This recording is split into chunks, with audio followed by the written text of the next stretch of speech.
Hey guys, and welcome to another installment of the PH Journals podcast. In past and recent episodes, we've touched on technology. We've touched on social media, but what does this really mean for the hunting industry and techniques that we utilize in the hunting industry? We touch base on this one in this week's episode of the podcast.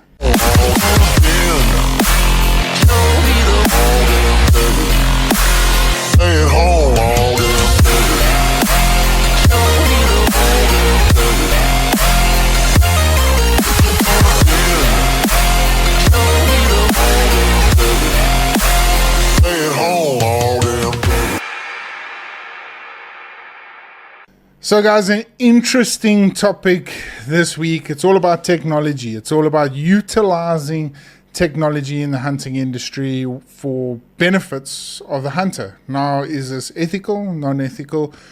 Whatever your guys' opinions may be, I would love to hear it in the comments, whether it be on any one of the social media platforms, through Carbon TV or YouTube, wherever you've been watching this. But before we get into it, of course, this week's episode is sponsored by Falcon Tires. Now, guys, with that being said, I can't thank each and every single one of you enough for entering the Falcon Tire giveaway competition. Competition closes at the end of this month. We've got some incredible prizes to add to the set of tires, like handcrafted knives. We've got a bunch of leather products, from wallets, belts. The list just goes on and on and on. Probably one of the biggest giveaways PH Journals has ever done, which is pretty cool. But I wanted to give back to the professional hunting community, and what better way than setting them up for the upcoming season with a set of pretty awesome tires. I've seen these tires in action. I must say, I am fully aware of how incredible they really are, with 3-ply sidewalls, and the list goes on and on and on with all the beneficials, stone deflection and all that sort of stuff. We'll kit you out, no matter where you are in South Africa, we'll kit you out just in time for the upcoming season. With that being said,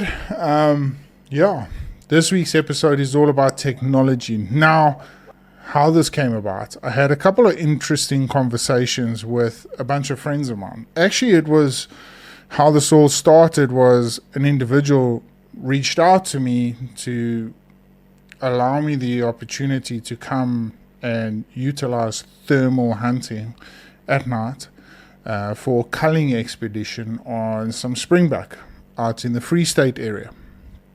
And there was a part of me that jumped to this opportunity, right? Not only because I could get a little bit trigger happy, but also because of utilizing different equipment. Now, part of being a hunter, as much as I want to experience different hunting cultures and scenarios out there from hunting in different countries and around the world, it makes sense to be able to utilize different techniques. Now, I've just done a review on a crossbow episode. I'm a compound bow hunter by heart. Of course, we hunt with rifles as well. So having different techniques of hunting out of a blind, tree stand, whatever it may be, is also pretty crucial to understanding what really goes on behind hunting and conservation. But there was also a part of me that kind of looked at the scenario and say, it kind of feels a little bit unfair. Now, it's difficult for me to comment on that particular scenario because I personally believe that how we combat conservation is by culling off certain species. So, for instance, in this case with the springbuck. So if the farmer believes he has got too many springbuck, we are well within our rights to be able to go along and manage that herd accordingly. However we may do it, however it may be seen, I always see if it gets to that point of management, any way, anyhow to take off the numbers is perceived as being ethical. That is my personal opinion. That is how I feel about the situation. Because like I've said in many, many podcasts prior, I've said hunting affords us the opportunity to manage a fake ecosystem that us as humans have created, and there's no particular group. We can't point fingers and say, okay, hunters are the cause of this overpopulation in the world, or land encroachment, or whatever the reason may be for us to be encroaching in on wildlife land. We can't point fingers. However, it is our responsibility as hunters, as human beings, to manage those ecosystems now, because we have to look after it to the best of our ability for future generations. So with that being said, what is deemed ethical? If you are a client coming out, is it something that you look into and you want to capitalize on every possible opportunity and utilize every possible piece of technology out there to make sure that you get your desired animals, you complete your bucket list, and you go home? Does it take away from the experience? There's so many questions that run around in my head, and I love having debates with people, because on one hand I might see a lot of negative, but on the other hand certain individuals might see a lot of positive. At the end of the day, we all want the same thing. Let's not muddy the waters here. We all want the same thing, right? We all want to preserve and conserve so that future generations can enjoy what we've enjoyed. But it boils down to ethics. It boils down, what is that line? Where does that line get drawn when it comes to ethics? And I've broken this down into a couple of different scenarios. So my first point of topic I would like to discuss is night vision and thermal optics. The first thing we need to highlight is that it definitely offers you a much needed, or not much needed, but an overwhelming advantage when it comes to hunting, especially at night. Now, for me, there are certain scenarios that this is very useful, and I'll be first one to admit that I have used thermals in the past on particular hunting scenarios. For instance, bush pig, jackal, lynx, calling them in, and that's to manage farmers' livestock, but it was also for clients. A client wanted a lynx, managed to call him in on a thermal, and I'll be the first one to admit as well, if it gets to that point of, for instance, jackal is a completely different scenario, because I think jackal is a species that will never be threatened as such as we speak. It might get to that point somewhere along the line, but right now I don't think so. For instance, a lynx, a caracal. Now for me, caracal they're majestic species of cat. I love a caracal. I think they're really, really unique. However, through the thermal scope, I couldn't sex that animal. So whether she had kittens or not, we did shoot a female. We ended up shooting a big female, a really, really big female, and it had a kill. It had a little lamb, as it killed a little lamb. Now, a lot of people will say, oh yeah, but it's killing the livestock and all that sort of thing. If we're looking at it from conservation point of view, we shouldn't just be shooting willy-nilly. Of course, if there's an issue, if there's overpopulation in that particular area, and there was over a stock farmer's land, and it's killing all the lambs, and the stock farmer is struggling to make a living out of it, and we paid him good money for that cat, then of course we're in well right, we're in our management territorial to understand that cat is perfectly fine to be able to take.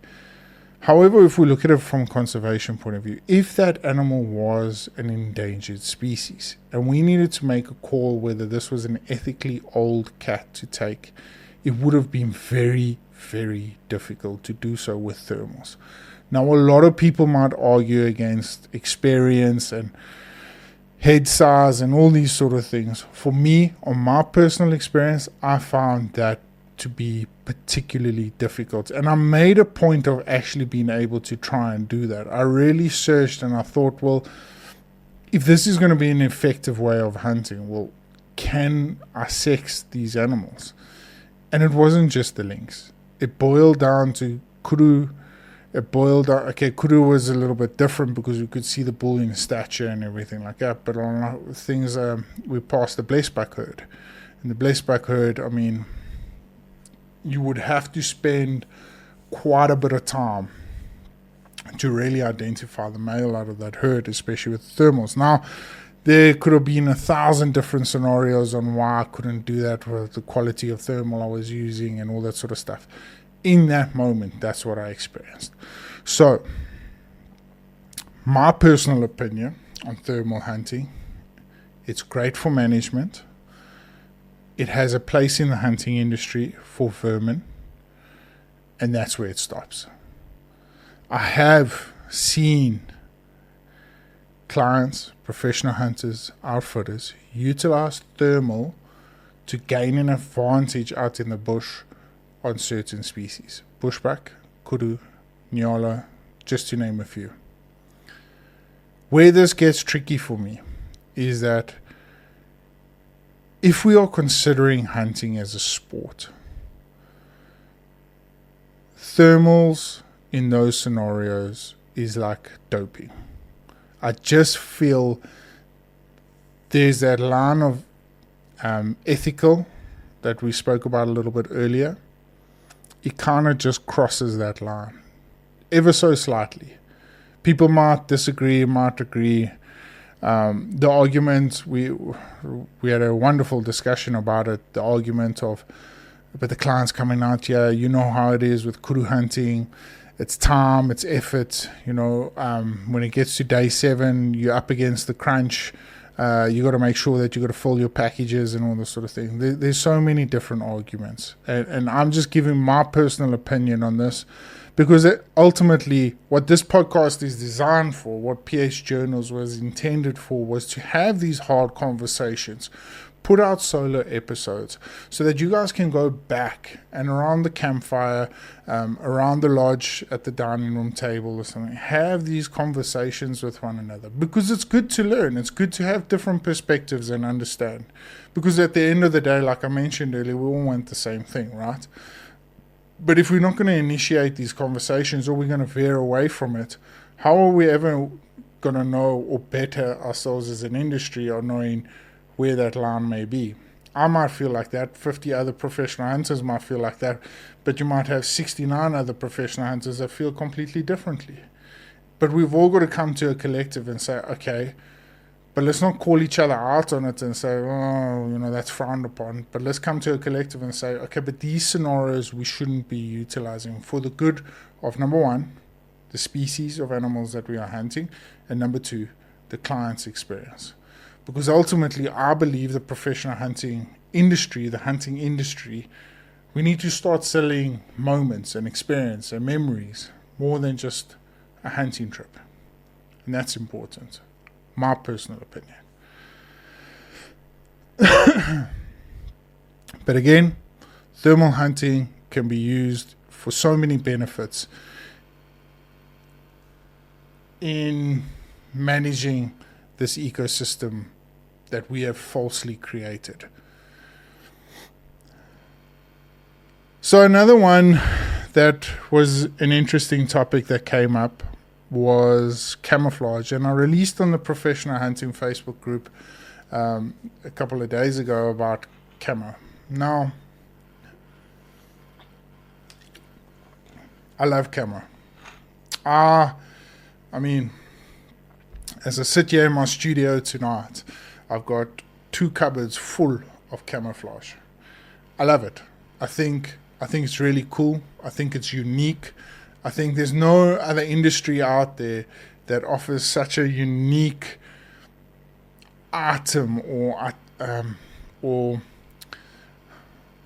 want to say uniform, but it's not really uniform, but clothing out there that is designed for a specific purpose. Yes, of course, you can argue about safety boots and all that sort of stuff. I'm not talking about that. I'm talking about patterned clothing. It's designed to camouflage ourselves and give us the edge, or give us a little bit of a gain on the species we're hunting. Now there's military and all that we can argue, but in a nutshell, I'm talking about the hunting. And camo is an interesting topic because a lot of guys have said, but the technology in the camouflage has evolved and it's lost its purpose. And I don't think the intention for camo has always been there to completely hide what we are trying to do. So hard a hunt. But it's meant to be there purely for curiosity. I've seen a number of different species that are extremely curious about what's going on. What is that movement? And it allows for us to have that opportunity for animals to have that unique engagement because we're the predator and they the prey. So it's that unique interaction you've got where instinct prevails, right? So you essentially, if you imagine it as a lion stalking an impala, and the impala knows and it's seen movement in the grass and it's heard movement in the grass, but the inquisitiveness is still there. And the instinct is for flee, but it still wants to know if it's danger. And it allows us to have that interaction with the wildlife, I personally believe. Because if you look at it from a whole perspective, I don't think there's any perfect camouflage out there. I don't think there's a perfect garment that somebody can wear that can be completely hidden away. Yes, there's some brilliant camouflage out there that hide you in the bush, and I've seen guys recently on a turkey trip. You couldn't even see they were there. The only thing that gave them away was the yellow string of their bow lying in the grass. And I thought that was pretty cool. But as far as technology goes from hunting and the evolution of camo, I don't think there's much there. However, evolution of clothing, more breathable, lightweight, more durable out in the bush, compared to on the PH group, one of the guys says he still hunts in his blue overalls, which I love that. I love that because it's such a traditional, such a unique and old school way of hunting. I really dig it. But I mean, I can't imagine anything worse than crawling around in the South African bushveld in a blue overall, dripping with sweat because it's full on cotton, zips, those hard, intense metal zips, scratching you all over and stuff. So I just think there's a lot of there's a lot more easier gear out there than to put yourself through a bit of a strenuous battle over there. I'm going to say this point for last. The next one was smart optics, drones, and what are the regulations? So let's chat about drones first, because I think it's the least utilized form of hunting out there. I've got a drone.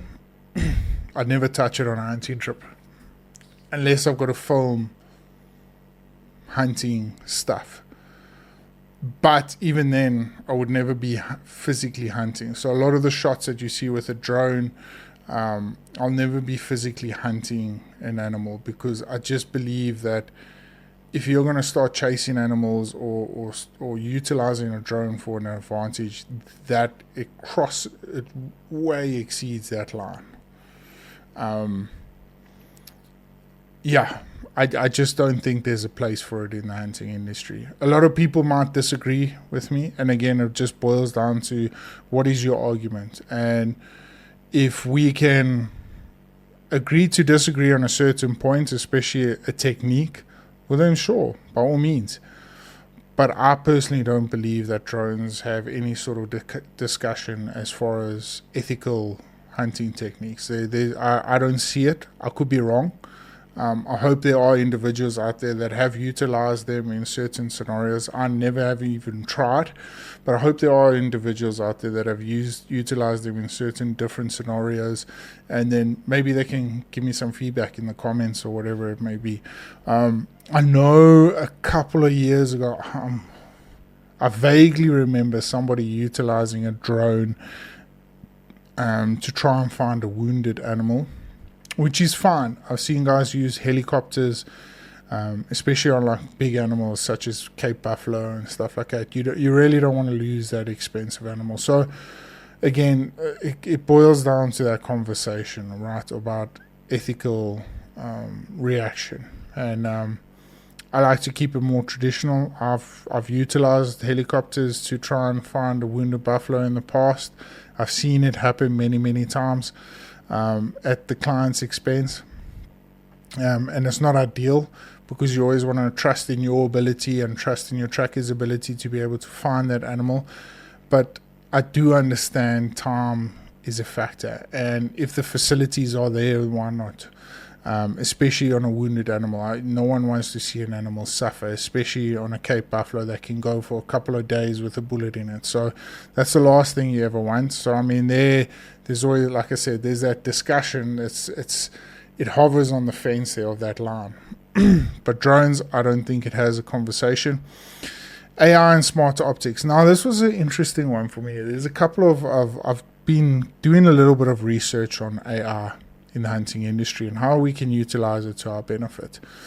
Now, AI, there's a couple of optic companies that are actually utilizing AI. I know it's been currently experimented in the US Defense Force. Russia's also utilizing it. I think they've just recently utilized it in the missile attacks in Ukraine. Please don't quote me on that. I'm not 100% sure about it. I've just been watching YouTube episodes about it. But AI essentially can navigate or understand the pattern of your optic behavior. So whether you got a rangefinder or binoculars that's linked to your scope, which there are a number of them out there, it can pick up certain different patterns, elevation, wind direction, and those sort of things through technologies utilized, and then be able to give you the best possible scenario when to pull the trigger. Now, this is an interesting one because I personally believe it's not ethical. And the reason why I say that is it takes out that intimate reaction or that intimate ability to engage with animals from an instinct point of view. Like I mentioned with the camo, you want to feel engaged. You want to feel that back and forth, that chess game of instincts versus technique versus art, because it's a bit of a dance through the bush that you're putting on in order to get as close as possible as you can to your prey, and then making full advantage of it. So for me, if we're looking at it from that line perspective, I think in certain scenarios, on certain species, I know I would use it on frustrating animals, like a fall rheabuck, for instance, where you know that distance, it's going to be a distant shot. That might just benefit you a little bit on making sure that that shot is as ethical as it possibly can. But again, you don't want to take away from your ability. You don't want to take away from your opportunity to engage in that dance between yourself and the animal. And that's a crucial one. But again, like I said, it opens for that unique conversation to have with friends, fellow PHs, clients. Like, what do you guys feel about this? Because I don't think there's a right and a wrong in this scenario. I don't. I think any way you look at it, you can argue the fact that it's an ethical way of hunting. But again, you can argue the fact that it's not ethical, and it's a great conversation point. So for me, AR, smart optics, I believe it takes away from the primal factor. It takes away from the instinct. It takes away from the dance, the experience of the stalk. And to round it all off, which will lead me into the next discussion point, is long-range shooting. Now, long-range shooting, I did a podcast on this, and I watched it today. Let me turn this aircon off. I watched it today. And I went back and I was like, I made some really good points on why I don't think this is ethical. But I've learned so much since that episode, and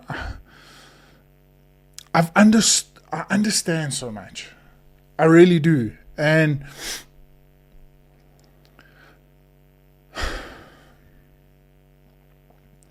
I'm going to use the fellow deer hunt last year as an example. Myself and Rusty, we put in a lot of hard work for 2 days straight. I had a 60-yard shot that I missed. I had a 45-yard shot that I wasn't in the correct position to pull off. And I landed shooting my fellow deer at 23 yards. Now, what is my point behind this? Well, I've done so much work in making sure that my 60-yard shot is pinpoint accurate, from upgrading my sight, upgrading my arrows, making sure that my bow is shooting at X amount of feet per second, and just making sure that I'm bang on, practicing on a day in, day out basis. So my 60-yard shot, I was more than confident about. My argument on my previous episode about this topic was I didn't feel that there was any art to long distance shooting. And my perspective's completely changed. And why has it changed? Well, I've seen what hunters go through in making sure that their rifle is adequately equipped to be able to take those long distance shots. So if you are shooting at 650 yards, there's so much science, work, and practice that goes into that, to making sure that you're pulling that trigger, that it's an ethical shot. Because let's face facts, the further the animal is away from you, the less chance of it becoming an ethical, deadly shot. Because ultimately, as a hunter, first prize is as quick of a death as possible. So why the sudden change? Why? Yeah, on the last point with the AR and the smart optics, I was saying, but we're missing out on that opportunity. But the work is getting done for you. On long range shooting, the hunter has done the work so much so before the hunt, intensely, that when it comes down to the trigger part, there's still so much work. There's still so much science and consideration there is to take into place. The wind direction, the weight of the bullet, and all these sort of things that come into play. The drop, the temperature, the atmospheric pressure. There's so much. And that only comes together perfectly with understanding of your rifle, of your load, of your bullet, of your scope. What are the capabilities of your setup? So I've changed my perception on long range shooting. I think there is an argument for it to be ethical, and I think there's an argument where it might just cross that ethical line. But so much so, it also affords you the opportunity with the correct optics to be able to now pick and choose the most ethical bull to take. Because often in close quarter hunting, You're pressured into a very difficult position where you might not be able to see the oldest bull out of the herd, or the oldest ram out of the herd, or an old dugger boy hiding around the corner. From distance, you get to see the bigger picture. So that also comes into conversation. And in my personal opinion, if we had to close it off on a particular point, is long-range shooting and ballistic technology ethical? My personal opinion will be yes. And I know there's a conversation for it. And I hope it gets had. I hope it does. So, all in all, what can I summarize from this episode? Guys, technology is there for us to benefit, for the wildlife to benefit. It's there for us to help make ethical decisions and have ethical conversations, because that's what we ultimately need. We've got to keep ourselves understanding. As professional hunters, I always say, if you are not arguing with your fellow hunter, you've lost the passion for it. And what do I mean by that? I mean that we need to keep each other honest about the situations. So if you believe that long-range shooting is not ethical, why? Let's take all factors into consideration. Because ultimately, we want to make the industry better. We want to make sure that it gets seen through the same glass, the ethical glass. Because with such a controversial industry, we are fighting against ourselves and many, many people out there on all the same thing. We just want to look after our wildlife. But there's so many cool and different ways to do so. Yeah. I'm waffling on you. But if you guys have got a different perception or perspective on ethical hunting, technology, please guys, share it with me. Let's have the conversation. Let's open it up to the floor, because I think conversation is so important. Like always, if you guys haven't yet, hit that subscribe button, turn on the notifications, and if you enjoyed this episode, drop me a thumbs up, or if you want to see me discuss any other topic, well, then drop it in the comments. But guys, I can't thank you guys enough for the incredible amount of support. It really means the world to me. And don't forget about the wonderful competition with the Falcon tires. If you haven't yet, head along to the Instagram or anyone on the social media platforms, go and enter the competition, or contact a professional hunter that you might think needs a set of tires. There are going to be T's and C's when the winner is announced. So please just make sure that you are a registered professional hunter in South Africa. And head along to any of those socials and find out a little bit more. Enter into the competition. What do you have to lose? Cost you nothing. Very simple to enter. And you could be the lucky one walking away with a set of tires or some really cool handcrafted leather and knives. So, from myself, if you are, happy hunting. Until then, stay safe, stay blessed, and stay humble. We'll catch up with you guys soon.